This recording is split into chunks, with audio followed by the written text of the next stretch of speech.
Hello students, welcome to RV classes. और आज का जो टॉपिक है वो है कोरोजन एंड रेंसिडिटी। ये चैप्टर फर्स्ट केमिस्ट्री का केमिकल रिएक्शन इक्वेशन का ये लास्ट टॉपिक है, कोरोजन एंड रेंसिडिटी। तो स्टार्ट करते हैं कि कोरोजन होता क्या है। बेसिकली देखिए, कोरोजन का मतलब ये है कि कोई भी मेटल जब एटमॉस्फेयर के प्रेजेंस में या एटमॉस्फेरिक गैसेस के प्रेजेंस में आता है तो धीरे धीरे वो मेटल की क्वालिटी खराब होने लगती है। वो मेटल धीरे धीरे डिग्रेड होने लगता है। उस मेटल के सरफेस पे धीरे धीरे एक परत जमने लगती है जो धीरे धीरे मेटल को क्या कर देता है, खराब कर देता है। धीरे धीरे उस मेटल को खा जाता है, धीरे धीरे इस मेटल की क्वालिटी को खराब कर देता है, धीरे धीरे उस मेटल को कमजोर कर देता है। जैसे आप सिंपल एग्जाम्पल आयरन का देखे होंगे, तो अगर आयरन आपके घर में कहीं पे कोई उसका टुकड़ा या छड़ वड़ या जो भी आयरन है आपका रेलिंग वेलिंग, अगर वो बाहर ऐसे पड़ा हुआ है, एटमॉस्फेयर गैस, बारिश, मॉइस्चर सब उस पर अपना दबाव डाल रहा है, उसके सबके प्रेजेंस में वो है, तो धीरे धीरे वो आयरन के ऊपर आप देखेंगे कि एक भुरभुरी सी परत जमने लगती है। जो हवा आता है तो फिर झड़ जाता है, फिर वो परत धीरे धीरे आएगी, फिर हवा आएगा, फिर वो परत झड़ जाएगी, फिर वो परत जमेगी, फिर धीरे धीरे हवा आएगा, फिर वो परत जम जाएगी। धीरे धीरे एटमॉस्फेरिक गैसेज वो परत जमाती हैं और वो हवा आता है और फिर भुरभुरी बन गिर जाती है। तो धीरे धीरे वो जो आयरन है वो झड़ जाता है, वो कमज़ोर हो जाता है। वो आयरन एकदम कमज़ोर हो जाता है, उसको आप अच्छे से मार देंगे तो भी एक कुछ सालों बाद वो टूट जाएगा। तो कोई भी मेटल जब एटमॉस्फेयर गैस के प्रेजेंस में आता है तो उसकी क्वालिटी डिग्रेड होती है, धीरे धीरे एटमॉस्फेरिक गैस इसको खा जाती हैं, इसको खराब कर देती हैं। उसी चीज़ को बोलते हैं कोरोजन। ठीक है, क्लियर है। यहाँ पे लिखा हुआ है कि the process of slowly heating up of the metal, मतलब स्लोली ये काम होता है। ऐसा नहीं कि आज करेंगे कल हो जाएगा, 1 महीने बाद और 2 महीने बाद, सालों साल लगता है। हो सकता है 5 साल लगे, 4 साल लगे। तो ऐसा नहीं कि आप आज रख के देखेंगे छत पे अच्छा नहीं हो रहा, कोरोजन नहीं हो रहा, आज नहीं होगा, साल 2 साल लग सकता है, 6 महीना हो सकता है। बहुत ही स्लोली ये प्रोसेस होता है। और तो यही कि the process of slowly heating up of the metal due to the attack of atmospheric gases such as oxygen, carbon dioxide, hydrogen sulfide, water vapor, etc. on the surface of the metal so as to convert the metal into oxide, carbonate and sulfide etc. is known as corrosion। तो उस metal को जब atmospheric gases उसको उसके oxide, उसके sulphide और उसके carbonate में जब कन्वर्ट कर देती हैं तो उसी को बोलते हैं कोरोजन। जैसे आयरन का यहाँ पे एक एग्जांपल दिया है। आयरन जब ऑक्सीजन और मॉइस्चर से जब मिलता है तो उस पर एक Fe2O3 बनता है। Fe2O3 का मतलब आयरन ऑक्साइड या फेरिक ऑक्साइड। सिर्फ Fe और ऑक्सीजन मिला तो बनता है Fe2O3 आयरन ऑक्साइड या फेरिक ऑक्साइड। फिर वो जब मॉइस्चर से रिएक्ट कर जाता है तो बन जाता है Fe2O3.XH2O। उसको बोलते हैं हाइड्रेटेड फेरिक ऑक्साइड और इसी को बोलते हैं रस्ट। जो आप लोहे पे लाल लाल देखते हैं खुरदुरा, वही होता है रस्ट। तो आयरन जब एटमॉस्फेरिक गैसेस के प्रेजेंस में आता है तो उसमें क्या जमता है, रस्ट। रस्ट एक एग्जाम्पल है कोरोजन का। कई लोग कोरोजन को बोलते हैं रस्टिंग ऑफ आयरन, कोरोजन है। कोरोजन एक टॉपिक है, उसके अंदर रस्टिंग ऑफ आयरन उसका एक एग्जाम्पल है कि रस्टिंग ऑफ आयरन जो होता है उसी को कोरोजन बोलते हैं या वो एक इसका एग्जाम्पल है। ठीक है, और भी कई तरह के कोरोजन होते हैं, भी डिस्कस करते हैं। तो आयरन पे जो कोरोजन होता है उसको क्या बोलते हैं, रस्ट। इसी तरह अगर आप एप्पल खाए होंगे और सेब को बीच से काट दें और छोड़ दें 10-15 मिनट के लिए, तो देखते हैं एप्पल के लेयर पे लाल लाल जम जाता है। एक्चुअली होता है कि आयरन जो एप्पल में भी आयरन होता है, और वो आयरन जब एप्पल के अंदर वाला आयरन जब एटमॉस्फेरिक गैसेस के प्रेजेंस में आता है तो वहाँ भी धीरे धीरे रस्ट बनना क्या होता है, स्टार्ट होता है। तो लोग बोलते हैं सड़ रहा है, खराब हो रहा है। तो वो एक्चुअली वो जो लाल लाल जो होता है वो कलर या कुछ ऐसा नहीं है, वो क्या है, एक तरह का रस्ट है। इसी तरीके से आप स्टैच्यू ऑफ लिबर्टी कुछ लोग गए होंगे तो देखे होंगे, बट मेनली लोग फोटो में, मैं भी अभी नहीं गया हूँ तो फोटो में ही देखा हूँ कि वो ग्रीन कलर का हो गया है। तो जो ये रस्ट होता है वो तो ब्राउन या लाल रंग का होता है या हल्का गाढ़ा रंग ब्राउन कलर का होता है। बट जो कॉपर होता है, तो वो जो स्टैच्यू ऑफ लिबर्टी है वो पूरा कॉपर से बना हुआ है। और जब कॉपर ऑक्सीजन, कार्बन डाइऑक्साइड और H2O के प्रेजेंस में आता है, कौन, कॉपर, तो बन जाता है basic copper carbonate CuCO3.CuOH whole twice. और ये होता है ग्रीन कलर का, ये भी कोरोजन का क्या है, एग्जाम्पल है। तो वो जो कॉपर का स्टैच्यू ऑफ लिबर्टी है वो कुछ साल बाद ही धीरे धीरे क्या होने लगा, उस पर कोरोजन होने लगा, उस पर एटमॉस्फेरिक गैसेज अपना अटैक करने लगी और वो पूरा किस कलर का हो गया है, ग्रीन कलर का। वो ग्रीन कलर का है नहीं, वो बना है कॉपर से, और जब कॉपर पे कुछ सालों बाद ऐसी गैसेज रिएक्ट करती हैं तो वो जो भी सामान है कॉपर का वो धीरे धीरे किस कलर का हो जाता है, ग्रीन कलर का हो जाता है। इसी तरह सिल्वर है, सिल्वर जब हाइड्रोजन सल्फाइड के प्रेजेंस में आता है तो धीरे धीरे उसका भी जो पहले सिल्वर बहुत चमक था उसमें धीरे धीरे वो खराब हो जाता है, उसकी चमक धीरे धीरे खराब हो जाती है और वो धीरे धीरे ब्लैक होने लगता है, क्या हो जाता है, काला पड़ने लगता है। तो वो होता है जब सिल्वर सल्फाइड उस पर मतलब हाइड्रोजन सल्फाइड अटैक करती है तो वहाँ पे सिल्वर सल्फाइड की कोटिंग बनने लगती है और वो कोटिंग किस कलर की होती है, मेनली आप कह सकते हैं ब्लैक कलर की होती है। तो कोरोजन का मतलब यही है कि किसी भी मेटल को जब एटमॉस्फेरिक गैसेज धीरे धीरे उसका डिग्रेडेशन कर देती हैं, उसको खराब कर देती हैं, उसकी क्वालिटी खराब कर देती हैं, उस पर परत परत जम के उसको पूरा क्या कर देती हैं, कमज़ोर कर देती हैं, इसी को बोलते हैं कोरोजन।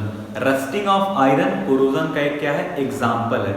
ये बहुत ही इंपॉर्टेंट रिएक्शन है, ये पूछता है एग्जाम्पल में कि रस्टिंग ऑफ आयरन, तो ये आपको लिखना पड़ेगा। अगर आप लिख देंगे तो अच्छा खासा नंबर इस रिएक्शन पे आपको मिल सकता है। और कभी कोरोजन पूछे तो एग्जाम्पल में सिर्फ ये मत लिखिए रस्ट का फॉर्मूला, ये आप पूरा इस रिएक्शन को लिखिए।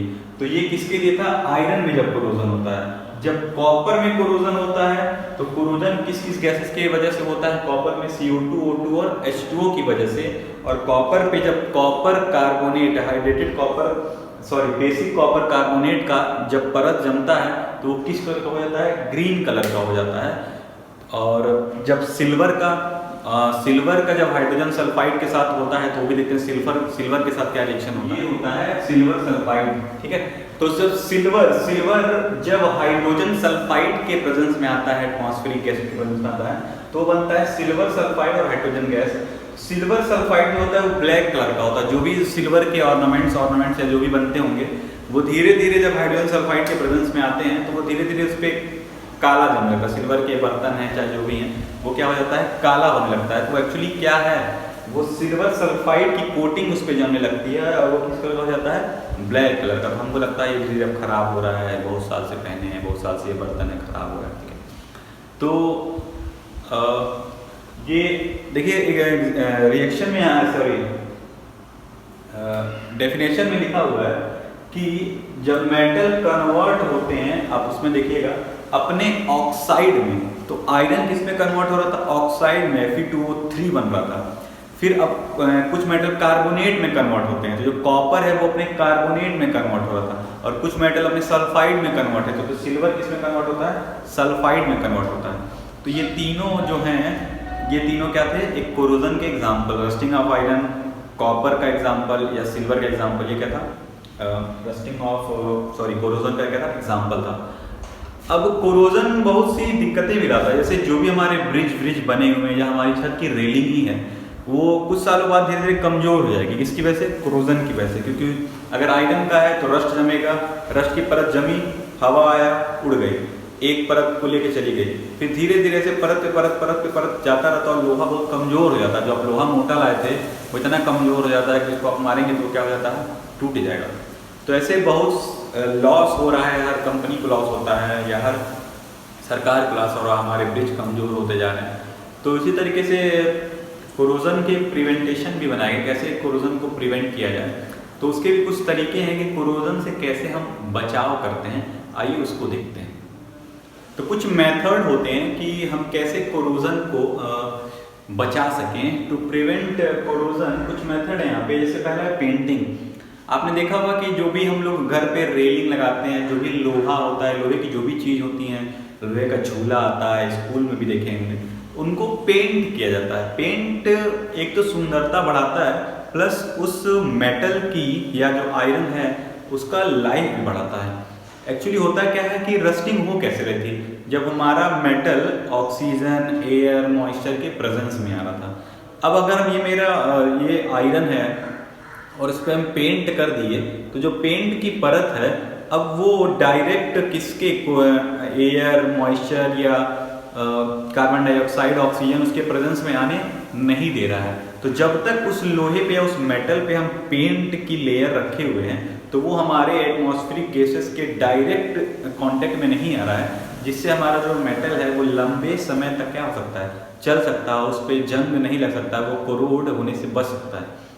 लेकिन ऐसा भी नहीं कि एक बार आप पेंट करा दिए तो चल गया 20 साल। अब देखेंगे 1-2 साल बाद वो धीरे धीरे वो पेंट फिर खराब हो गया। जहाँ पे पेंट गया वहीं पे एटमॉस्फेयर और मॉइस्चर उस पर अटैक किए और कोरोजन वहीं से स्टार्ट हुआ, धीरे धीरे फिर तब क्या होता है, खराब। इसलिए रेगुलर पेंट हम लोग कराते रहते हैं। तो पहला एग्जाम्पल था पेंट कराने का, पेंट कराइए, लाइफ बढ़ा सकते हैं आप उस मेटल की। दूसरा है बाई ग्रीसिंग एंड ऑयलिंग।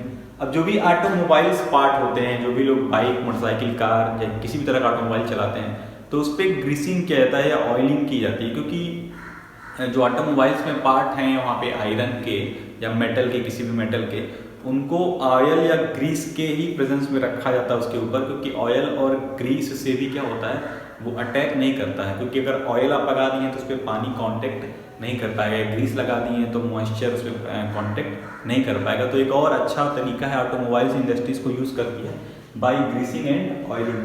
तीसरा है गैल्वेनाइजेशन। गैल्वेनाइजेशन को तीसरे चैप्टर में बहुत ही अच्छे तरीके से पढ़ना है, क्योंकि उसमें एक मतलब पूरा फुल लेंथ उसका दिया हुआ है कि क्या क्या उसमें पढ़ना है। तो गैल्वेनाइजेशन का मतलब ये होता है कि जब जिंक की कोटिंग कर देते हैं, जिंक मेटल की किसी भी मेटल पे कोटिंग कर देते हैं तो उसको बोलते हैं गैल्वेनाइजेशन। वो भी जो जिंक की, अगर ये लोहा है, जिंक की इस पे परत हम कर दिए तो जिंक की जो परत इस पे लगी है वो फिर हमको अटैक दूसरे गैसेस या मॉइस्चर के प्रेजेंस में नहीं आने देगी।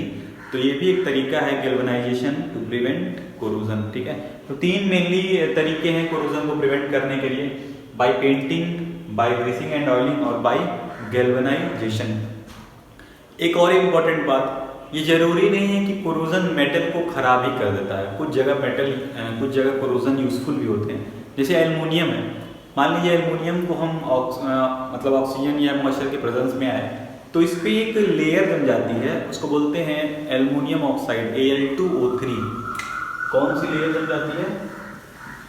Al2O3 की लेयर जम जाती है। ठीक है, तो वो जो लेयर होती है वो पेनिट्रेबल नहीं होती, मतलब उसको पेनिट्रेट कोई गैस या मॉइस्चर कर नहीं पाता है। जैसे एल्युमिनियम नया लाए, रख दिए, एटमॉस्फेयर के प्रेजेंस में आया, अब एक बार अगर इस पे एक लेयर लग गई किसकी, एल्युमिनियम ऑक्साइड की, मतलब एक बार इसका कोरोजन हो गया, अब जो परत जम जाता है वो फर्दर कोरोजन नहीं होने देता है, क्योंकि जो परत इस पे जम गई है वो फिर दूसरी गैसेस या मॉइस्चर को उसके अंदर आने नहीं देता है, जिससे एक फायदा होता है कि वो थोड़ा सा तो कोरोजन हुआ बट उसके बाद कोरोजन उसमें नहीं हो पाता है। तो कुछ चीज़ें कहीं कहीं कोरोजन फायदेमंद भी होता है, बट खैर उसको आप छोड़िए, वो आपको नहीं जानना होगा। अब लास्ट टॉपिक है कोरोजन हो गया। अच्छा, कोरोजन के रस्टिंग ऑफ आयरन में एक फॉर्मूला लिखा था, बीच में आया था XH2O। X का मतलब है कि कितने मॉलिक्यूल हैं वाटर वेपर के, वो हमको पता नहीं है। ठीक है, तो X का मतलब वही था। अब आता है एक टॉपिक रेंसिडिटी। आइए देखते हैं रेंसिडिटी क्या होता है। तो लास्ट टॉपिक है रेंसिडिटी। रेंसिडिटी का मतलब ये होता है जब किसी भी खाने वाले सामान का जो तेल या फैट उट से बना हुआ है तो उसका ऑक्सीडेशन हो जाता है। ऑक्सीडेशन मतलब उस पर ऑक्सीजन क्या होता है, अटैक कर देता है, ऑक्सीजन का एडिंग हो जाता है, तो वो धीरे धीरे उस खाने का टेस्ट और स्मेल क्या हो जाता है, खराब हो जाता है। जैसे ही उस खाने का ऑक्सीडेशन होगा तो उसमें से कुछ वोलाटाइल सब्सटेंस बनने लगते हैं। वोलाटाइल मतलब जिनका वेपर बन सके, और वो वेपर बन के जब उड़ते हैं तो वही खराब स्मेल हमारे नाक के पास पहुंचता है और हम समझ जाते हैं खाना क्या हो गया है, खराब हो गया है। तो कोई भी फूड कंटेन करता है अगर ऑयल, फैट्स, और उसको हम खुले में कुछ घंटों के लिए रख दें तो वो ऑक्सीजन से रिएक्ट कर ऑक्सीडेशन प्रोसेस होता है, ऑक्सीडाइज हो जाता है, जिससे वो खाना बैड स्मेल और बैड टेस्ट लगता है और वो खाना क्या हो जाता है, खराब हो जाता है। जैसे अगर हम कोई बढ़िया चीज़ बनाएं और रख दें कि कल खाएंगे, परसों खाएंगे, तो वो धीरे धीरे क्या होता है, खराब हो जाता है, उसमें बैड स्मेल आने लगती है। हम इसको क्या कर देते हैं, फेंक देते हैं। ऐसे ही प्रोसेस को क्या बोलते हैं, rancidity. The oxidation of oil and fats in a food resulting into bad smell and taste is called rancidity. ठीक है, तो किसी भी खाने का अगर ऑक्सीडेशन हो गया, और ऑक्सीडेशन होगा कैसे, कुछ देर रखने के बाद जब वो ऑक्सीजन के प्रेजेंस में आए, एटमॉस्फेयर के प्रेजेंस में आए, तो वो बैड स्मेल और बैड टेस्ट देता है, इसी को बोलते हैं रेंसिडिटी। अब रेंसिडिटी से भी बचने के कुछ मतलब उपाय हैं कि हम कैसे अपने खाने को ज़्यादा देर तक रखें। जैसे आप देखें हैं कि मार्केट से चिप्स, बिस्कुट, नमकीन बहुत दिन तक चलता है, कोल्ड ड्रिंक या कोई भी चीज़ बहुत दिन तक चल जाता है। लेकिन हम घर का भी खाना बना के रखते हैं, चावल दाल, और 2 दिन बाद खाना है तो क्या हो जाता है, ख़राब हो जाता है। लेकिन बिस्कुट नमकीन की एक्सपायरी लंबी होती है, 6-6 महीना, 8-8 महीना होता है, या कुछ चीज़ों का और लंबा प्रोसेस होता है। इसी तरह ब्रेड लाएंगे, ब्रेड का देखते हैं कि कम से कम 6 या 7 दिन का एक्सपायरी होता है। तो जब तक वो पैक रहता है तब तक एक्सपायरी उसकी थोड़ी बहुत ठीक रहती है, लेकिन जब खुल जाता है तो उसको हमको थोड़ा जल्दी ख़त्म करना रहता है। और वो क्यों इतना दिन तक चल जाता है ब्रेड, तो 4 दिन तक हम खोल के रखते हैं तब भी चल जाता है। बाहर का जो खाना तब भी तो 4 दिन तक खोल के रखते चल जाता है। पैकेट में सील दुकान में सालों साल रखा रहता है तब भी नहीं खराब होता है, लेकिन हमारा घर का खाना खराब हो जाता है। तो एक्चुअली होता यही है कि हम उसको खुले में रख देते हैं और वो ऑक्सीजन के प्रेजेंस में आके ऑक्सीडाइज हो जाता है और वो ख़राब हो जाता है। लेकिन जो चीज़ें पैक होती हैं उसमें ऐसा नहीं होता है। क्यों नहीं होता है, आइए उसको देखते हैं कि कैसे हम अपने खाने को बचा के रख सकते हैं ज़्यादा लंबे टाइम तक। तो यहाँ पे कुछ मेथड हैं जिससे हम अपने भोजन को, अपने खाने को क्या कर सकते हैं, कुछ समय के लिए बचा सकते हैं। तो क्या प्रिवेंट करती है इंडस्ट्री या कंपनियाँ, कैसे इस रेंसिडिटी के प्रोसेस को बचती हैं कैसे। तो देखिए पहला मेथड है बाय एडिंग एंटीऑक्सीडेंट।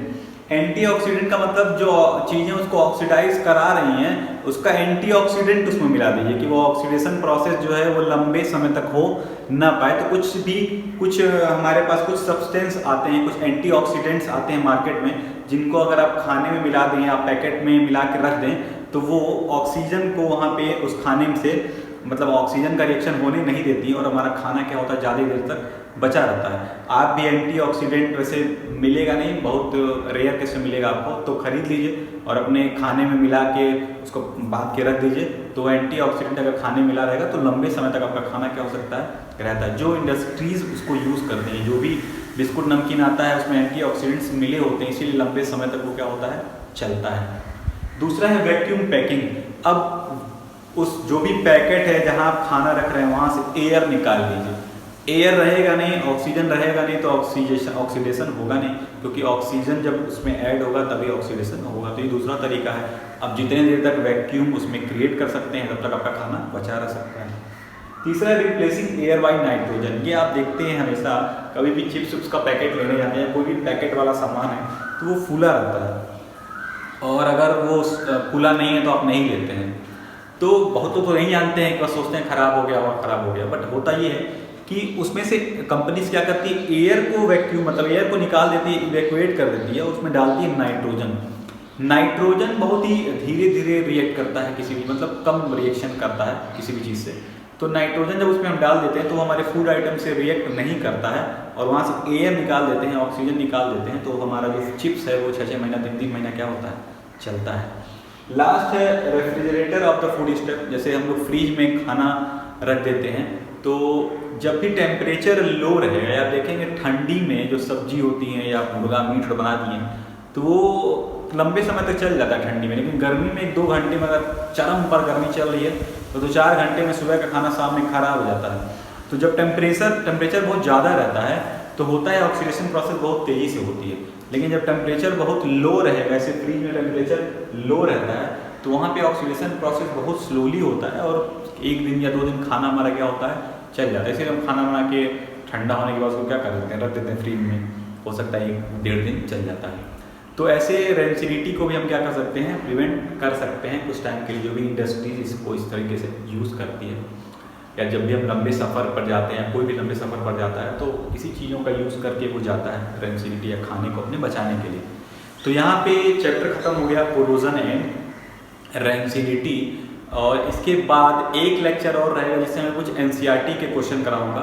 कुछ मतलब जो मुझे लगेंगे इंपॉर्टेंट क्वेश्चन है मैं उसको यहाँ पे डिस्कस करूँगा, सारे नहीं करा सकते, ठीक है। तो कुछ क्वेश्चन जरूर डिस्कस कराएंगे नेक्स्ट लेक्चर में। तब तक के लिए आप लोग पढ़ते रहिए, चैनल को सब्सक्राइब करिए, शेयर करिए, ठीक है। और तब तक के लिए थैंक यू।